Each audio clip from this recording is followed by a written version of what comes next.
Albert Einstein या Isaac Newton, ये दो दुनिया के सबसे पॉपुलर साइंटिस्ट में ज्यादा बड़ा जीनियस कौन था?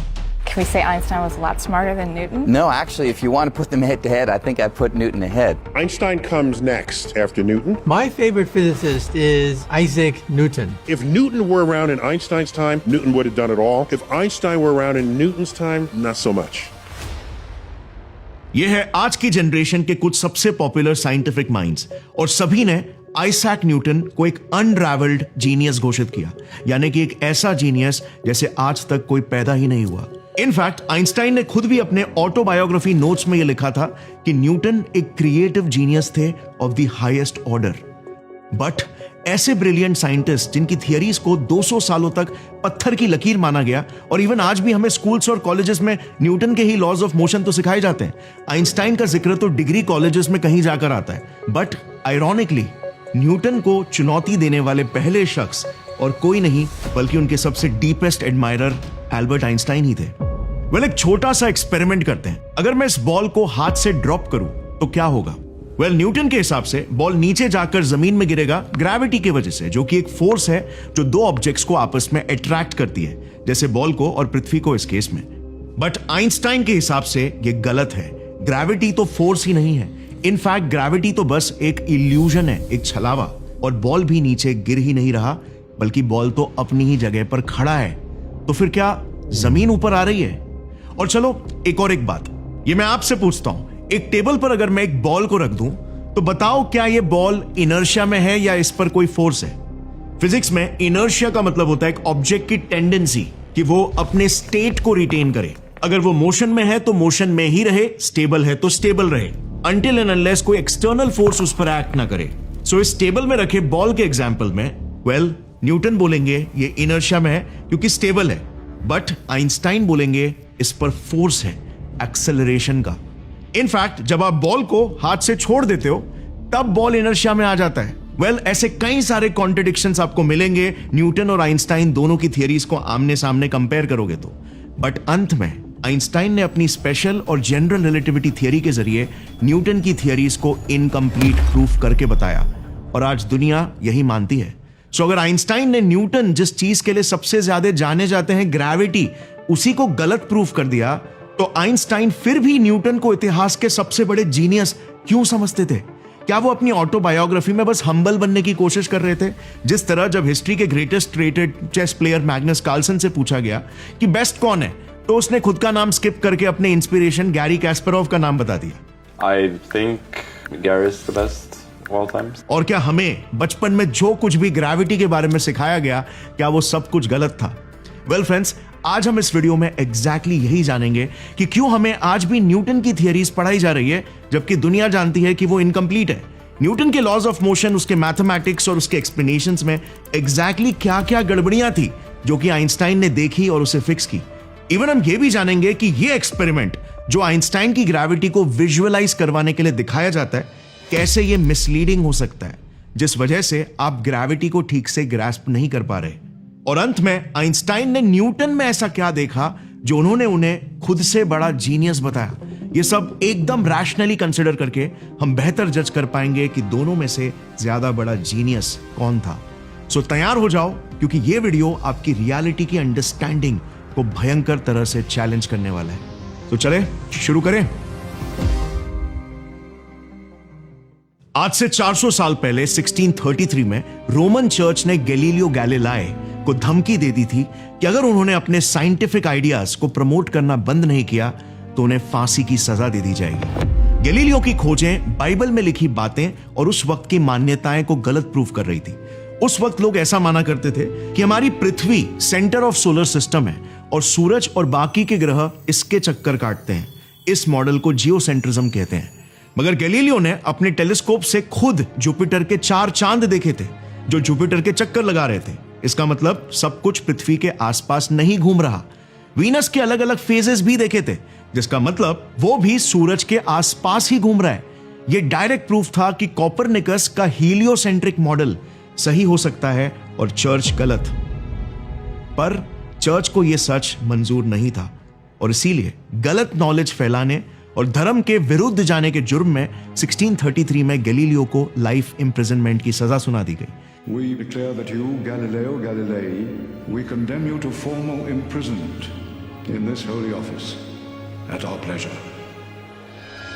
उन पर रिसर्च पब्लिश करना, किताबें लिखना और साइंस पढ़ाने सब पर बैन लगा दिया गया और 1942 में सच बोलने की सजा भुगतते भुगतते उनकी मौत हो गई। मगर वो कहते हैं ना, सच्चाई को कभी भी दबाया नहीं जा सकता, कभी छुपती नहीं। इसे संयोग कहो या फिर क्या, ठीक उसी साल 1642 में, वो भी एग्जैक्टली क्रिसमस के ही दिन, एक ऐसे व्यक्ति ने जन्म लिया जो इस दबी हुई सच्चाई को सभी के सामने लाकर ही रहेगा।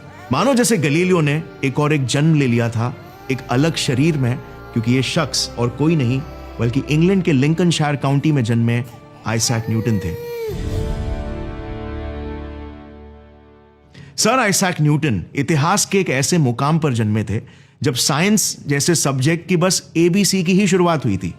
न्यूटन एक ट्रबल्ड फैमिली से थे। उनके जन्म से 3 महीने पहले ही उनके अनपढ़ किसान पिताजी की मौत हो गई थी। जब वो 3 साल के थे तो उनकी मां ने एक ऐसे पैसे वाले आदमी के साथ शादी कर ली जो न्यूटन को अपनाना तक नहीं चाहते थे। न्यूटन का पूरा बचपन इसी वजह से अपने मां के गैर मौजूदगी में अपने ग्रैंड पेरेंट्स के साथ गुजरा और इस फीलिंग ऑफ अबैंडनमेंट ने ही शायद उन्हें वो सदमा दिया जिसने उनकी पर्सनालिटी को बहुत ही अलग बना दिया। एकदम अलूफ रहना, किसी पर भी ट्रस्ट नहीं करना, चीजों को पकड़ कर रखना, एक्सट्रीमली ऑब्सेसिव, बदला निकालना, ये कुछ डार्क पर्सनालिटी ट्रेट्स है न्यूटन के जो आप उनकी बायोग्राफीज में जगह जगह देखोगे। जैसे उन्होंने बाद में अपने सिंस की एक लिस्ट बनाई थी जिसमें उन्होंने अपने टीनेज के थॉट्स को बयां किया था। उसमें उन्होंने ये लिखा कि एक पॉइंट पर वो इतने फ्रस्ट्रेटेड हो गए थे कि उन्हें अपनी मां और अपने स्टेप फादर को जला देने तक के थॉट्स आ रहे थे। बट एनीवे, उनकी मां का कुछ ही सालों में डाइवोर्स हो गया और वो वापस से न्यूटन के साथ रहने चली आई। 15 साल की उम्र में वो न्यूटन की पढ़ाई को छुड़वाकर खानदानी जमीन में खेती कराने के लिए लगाना चाहती थी, पर न्यूटन तो कुछ अलग ही मिट्टी के बने थे। इनफैक्ट खेती बाड़ी करते समय भी वो अक्सर पेड़ के नीचे बैठकर मैथ के प्रॉब्लम सॉल्व किया करते। उनके स्कूल के हेडमास्टर ने न्यूटन में हुनर देखकर उनकी मां को कन्विंस किया कि वो उन्हें पढ़ाई करने कैम्ब्रिज भेजे, जहां से ही न्यूटन के ग्रेटनेस की जर्नी की शुरुआत होती है। कॉलेज में एंटर करते ही वो कुछ ही दिनों में ये समझ गए कि यहां पर तो आउटडेटेड कॉन्सेप्ट्स पढ़ाए जा रहे हैं, जैसे एरिस्टोटल के जमाने की फिजिक्स। एरिस्टोटेलियन फिजिक्स के हिसाब से ग्रेविटी जैसी कोई चीज ही नहीं होती। हर एक ऑब्जेक्ट की बस एक नेचुरल टेंडेंसी होती है कि वो एक नॉन रेस्टेड स्टेट से रेस्टेड स्टेट में आए। जैसे फॉर एग्जांपल, एक बॉल को छोड़ने पर वो नीचे जमीन पर गिरकर स्टेट ऑफ रेस्ट में आ जाता है। जितना बड़ा ऑब्जेक्ट होगा उतनी ज्यादा उसकी टेंडेंसी होगी स्टेट ऑफ रेस्ट में आने की। अब मैं आपको एक कॉमन सेंस वाला सवाल पूछता हूं, इसका जवाब देना मुझे। मैं 2 बॉल्स लेता हूं, एक बड़ा ज्यादा मैस वाला और दूसरा कम मैस वाला। अब ऊपर से एक साथ छोड़ने पर कौन सा बॉल पहले नीचे गिरेगा? आपका कॉमन सेंस क्या बता रहा है? वेल, एरिस्टोटल के हिसाब से जिस बॉल का जितना ज्यादा मैस होगा उसकी उतनी ज्यादा स्टेट ऑफ रेस्ट में आने की टेंडेंसी होगी और इसीलिए ज्यादा मैसिव बॉल पहले नीचे गिरेगा। बट न्यूटन को यह बात हजम नहीं हो रही थी। अच्छा, न्यूटन को उस जमाने के एरिस्टोटेलियन फिजिक्स की एक और एक बात हजम नहीं हो रही थी। दावा कि एक ऑब्जेक्ट को आगे मूव होते रहने के लिए कांस्टेंट फोर्स की जरूरत होती है। फोर्स लगाना बंद तो ऑब्जेक्ट का मूव होना भी बंद और वो स्टेट ऑफ रेस्ट में आ जाएगा, क्योंकि रिमेंबर, हर ऑब्जेक्ट के पास तो नेचुरल टेंडेंसी होती है स्टेट ऑफ रेस्ट में रहने की। यानी कि एरिस्टोटल के लिए इनर्शिया का भी कॉन्सेप्ट नहीं था। सो नो ग्रेविटी का कॉन्सेप्ट और नो इनर्शिया का कॉन्सेप्ट। अब न्यूटन को क्यों ये नहीं जम रहा था? क्योंकि उन्हीं की एक इंस्पिरेशन गैलीलियो ने 1589 में already leaning tower of Pisa में से एक एक्सपेरिमेंट करके दिखाया था कि 2 बॉल्स को एक साथ फेंकने पर दोनों बॉल्स वाकई में एक ही साथ नीचे गिरते हैं, irrespective of their mass. So objects के मास का ज्यादा या कम होने का नीचे पहले गिरने पर ज्यादा कोई लिंक नहीं है। और इसीलिए सच्चाई की अकेले खोज करने के जुनून में न्यूटन मॉडर्न आइडियाज वाले साइंटिस्ट और फिलोसोफर्स जैसे गैलीलियो, कोपरनिकस, डिकार्ट्स, कैवेलरी की किताबें सेल्फ स्टडी करने लगे। जस्ट इमेजिन, आप कॉलेज पढ़ने गए और कुछ ही दिनों में आप समझ गए कि ये तो आउटडेटेड कॉन्सेप्ट्स पढ़ा रहे और खुद की ही पढ़ाई खुद ही करने लग गए। ऐसी सोच वाले साइंटिस्ट कुछ अलग ही कर दिखाते हैं। उन्होंने एक स्पेशल नोटबुक भी बनाई थी, क्वेश्चने क्वाइडम फिलोसफिके के नाम से, जिसका मतलब है सर्टेन फिलोसफिकल क्वेश्चंस, जिसमें उन्होंने एक बहुत ही ब्यूटीफुल बात लिखी थी। एरिस्टोटल मेरे दोस्त है, प्लेटो मेरे दोस्त है, बट मेरी बेस्ट फ्रेंड है सच्चाई। अपने यूनिवर्सिटी डेज में 4 सालों तक सेल्फ स्टडी करने के बाद न्यूटन को मोशन और ग्रेविटी के कॉन्सेप्ट में क्लैरिटी हासिल होने लगी। न्यूटन ने जब चीजों को नीचे गिरते हुए देखा तो उनके दिमाग में 2 पावरफुल थॉट्स आए, और दोनों थॉट्स ने आगे जाकर 2 बड़े इन्वेंशंस किए। पहला थॉट, यार ये जो चीजें नीचे की तरफ गिरती है ना, क्या ये टेंडेंसी कोई फोर्स की वजह से है, और कहीं यही सेम फोर्स हमारे चांद को अर्थ के ऑर्बिट में बनाए तो नहीं रखा हुआ है। उस समय तक केपलर के laws of planetary motion invent हो चुके थे, और इसीलिए न्यूटन को यह तो पता था कि चांद पृथ्वी के अराउंड एलिप्टिकल ऑर्बिट में घूमता है, बट किसी को यह नहीं पता था कि आखिर क्यों। बस फॉर सम रीजन ये अज्यूम कर लिया गया था कि घूमता है। सो न्यूटन को बस किसी तरह यह प्रूफ करके दिखाना था कि जो फोर्स एप्पल को नीचे गिरा रही है, वही फोर्स चांद को भी पृथ्वी के अराउंड घुमाए रख रही है, और इसी तरह ग्रेविटी का कॉन्सेप्ट डिस्कवर हुआ। अब यह आइडिया उस वक्त ना एरिस्टोटल के जमाने के फिलोसोफर्स और ना गैलीलियो ना कोपरनिकस, किसी को भी कभी नहीं आया कि एक फोर्स जो 2 ऑब्जेक्ट्स को एक दूसरे से अट्रैक्ट करती है, वो चांद को अर्थ के अराउंड कैसे घुमा रही है। चांद अर्थ से क्रैश क्यों नहीं हो जाता। वेल, इसे न्यूटन के ही एक thought experiment Newton cannon ball के एग्जाम्पल से समझते हैं। अगर आप पृथ्वी से कैनन बॉल कम फोर्स से शूट करोगे तो पृथ्वी उसे नीचे अट्रैक्ट कर लेगी और वो नीचे गिर जाएगा, और वहीं पर अगर आपने बहुत ही फोर्स से उसे शूट किया तो वो सीधा अर्थ के एटमॉस्फेयर को चीरते हुए स्पेस में उड़ जाएगी, जैसे रॉकेट्स उड़ जाते हैं। बट अगर आपने ठीक उतना ही फोर्स लगाया कि अर्थ उसे नीचे जमीन पर भी ना खींच पाए, और उसमें फॉरवर्ड एक्सेलरेशन भी उतना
में दिए थे, और जो ये रिवील करते हैं कि लाइट और कुछ नहीं बल्कि इलेक्ट्रोमैग्नेटिक रेडिएशन है, और इनके लॉज लाइट के मोशन और प्रोपोगेशन को डिस्क्राइब करते हैं। अब उस वक्त ये प्रूफ तो नहीं था, बट मैक्सवेल के इक्वेशंस ये इशारा कर रहे थे कि लाइट की स्पीड हर ऑब्जर्वर के लिए हमेशा कांस्टेंट ही रहनी चाहिए, जो है अप्रोक्सीमेटली 3 लाख किलोमीटर्स पर सेकेंड, फिर चाहे कोई ऑब्जर्वर मोशन में हो या फिर वो स्टैटिक हो। अच्छा, इसे एग्जाम्पल से समझो। लेट्स से आप एक स्पेसशिप में ट्रैवल कर रहे हो 2 लाख किलोमीटर पर सेकेंड की स्पीड से, और आपके सामने एक स्पेसशिप स्टिल खड़ी है। अब अगर आप उस 2 लाख किलोमीटर पर सेकेंड की स्पीड से एक्सेलरेट होते स्पेसशिप से एक लाइट बीम शाइन करोगे, तो इस ऑब्जर्वर स्पेसशिप को लाइट की स्पीड कितनी मेजर होगी? वेल, न्यूटन का कॉमन सेंस कहेगा लाइट की अपनी speed 3 lakh kilometre per second plus spaceship की अपनी वेलोसिटी जो कि 2 लाख किलोमीटर पर सेकेंड है, is equal to 5 lakh kilometre per second. है ना सिंपल? I mean, अगर आपने एक मिसाइल लॉन्च किया होता 1 लाख किलोमीटर पर सेकेंड की स्पीड से, तो मिसाइल की वेलोसिटी स्पेसशिप की वेलोसिटी को ऐड होती है और net velocity 3 lakh kilometre per second आता है। अच्छा, मैं यहां पर स्पीड और वेलोसिटी को जानबूझ के इंटरचेंज कर रहा हूं ताकि ज्यादा लोगों को समझ में आए, बिकॉज स्पीड एक ज्यादा कॉमन वर्ड है। सो ये सिंपल न्यूटोनियन रिलेटिव मोशन है कि 2 स्पीड्स ऐड होने चाहिए, बट लाइट के केस में ऐसा नहीं होता है। ऑब्जर्वर को लाइट की स्पीड कांस्टेंट यानी 3 लाख किलोमीटर पर सेकेंड ही दिखाई देगी। इनफैक्ट लाइट की स्पीड हमेशा हर ऑब्जर्वर के लिए हमेशा कांस्टेंट ही रहेगी। अब क्योंकि लाइट एक इलेक्ट्रोमैग्नेटिक वेव है, तो मैक्सवेल के इक्वेशंस एक और एक इंटरेस्टिंग दावा कर रहे थे कि एक बीम ऑफ लाइट को किसी इनविजिबल मीडियम से ट्रैवल करना ही पड़ेगा। जैसे for example sound waves air के मीडियम से ट्रैवल करते हैं ना, वैसे ही लाइट किस मीडियम से ट्रैवल करती होगी? वेल, इस मीडियम को उस दौरान नाम दे दिया गया लुमिनिफेरस ईथर या सिंपली ईथर।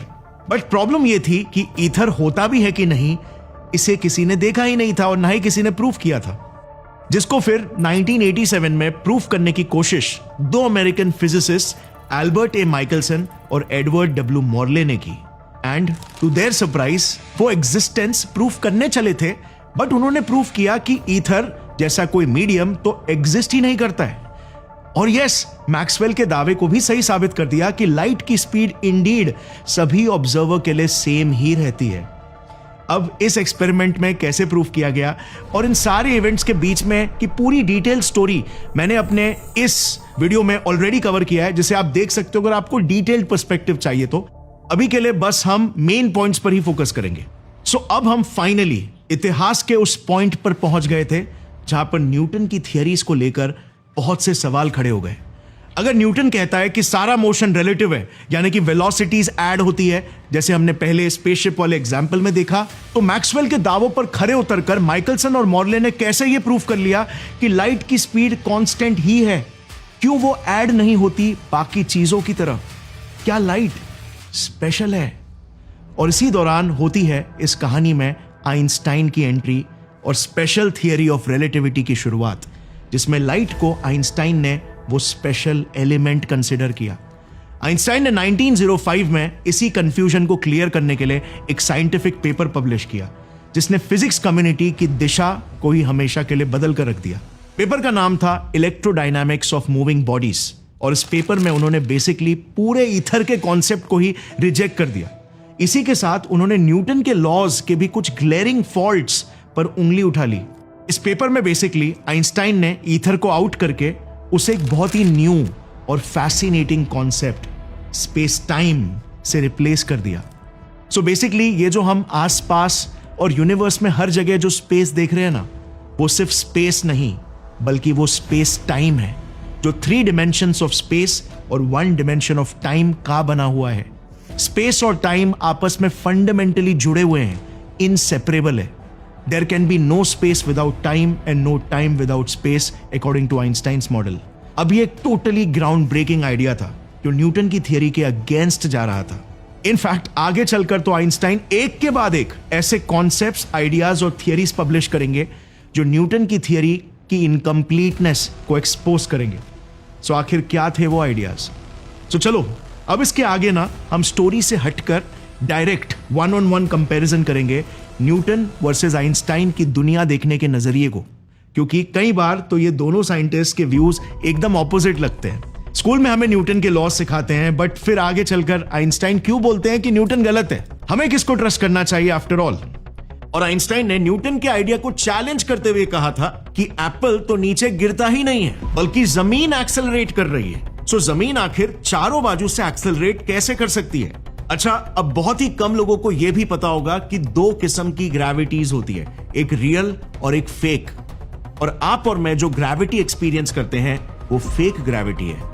ये सारे कॉन्सेप्ट्स बहुत ही फैसिनेटिंग है, एंड डोंट वरी, ये सारे माइंड ब्लोइंग कॉन्सेप्ट्स को जो हमारी रियलिटी को बनाते हैं, मैं सीरीज के अगले और आखिरी वीडियो में डिटेल में कवर करूंगा, और इतना सिंप्लीफाइड तरीके से कि इवन अगर आप आर्ट्स या कॉमर्स के बैकग्राउंड से हो तो भी आपको इंट्यूटिवली समझ में आ जाएगा। अगला part with in a week आ जाएगा। See you very soon. जय हिंद।